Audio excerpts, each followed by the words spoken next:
It's a ceremony, but it's an artistic ceremony. It's an artistic ceremony. You know, it's an artistic ritual. You know, and this is equivalent. We could parallel this phenomenon with it's prevalent amongst novelists where they tend to realize that the protagonist in their movie would materialize before their very eyes. So here you have a human being who supposedly had free will.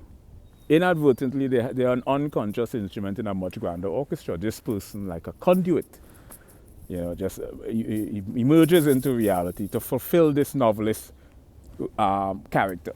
You write in a book, the character in the book manifests before your eyes. It's a phenomenon. So art is a whole different metaphysical phenomena by itself, phenomenological phenomena, the structure of consciousness and the human experience. So as a research scientist, I have a special interest in music.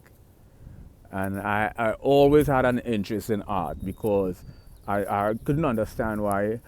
If you look at all of our great predecessors, all of them were grounded in some kind of art, from Da Vinci to Picasso to Einstein. Everyone was into, there was something in art, and I realized what it is, and I think it's fascinating. And especially surrealism, Salvador Dali. Surrealism is a fascinating phenomenon because Salvador Dali, man.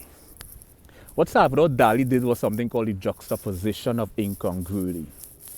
You know, the merging of the incompatible, taking two things that are mutually exclusive, placing them side by side and find a single common denominator they share. And what Salvador Dali did was he juxtaposed the subconscious with the dream state.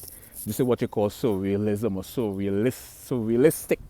Surrealistic when there's a disparity between two objects. There's no commonality. It's like a bicycle and a milkshake. Just two contrasting images that somehow this artist's creativity allowed him to juxtapose these two disparate objects in a cohesive kind of way. It's cohesive juxtaposition. That's why I find surrealism to be a whole different, fascinating phenomenon in art, because it's a lot of juxtaposition. You see that juxtaposition pervasive in comedy.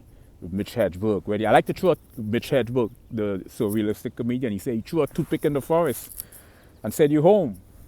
That's surrealistic absurdity, absurd surrealism. So absurd surrealism now, absurd surrealism is where the surrealism is absurd. There's an absurdity to the surrealism. Like, let's say I have an ice cream hammer. I saw an surrealistic art where this person juxtaposed a hammer on an ice cream and he called it an ice cream hammer. So that is surrealistic. That's absurd surrealism. So surrealism is a fascinating phenomenon in art. You have the three-dimensional aspect of art, you have the surrealistic aspect of art, and then you have colors, and then you have shades, you know. So, and there's a lot of things that happen in art. You have visualization.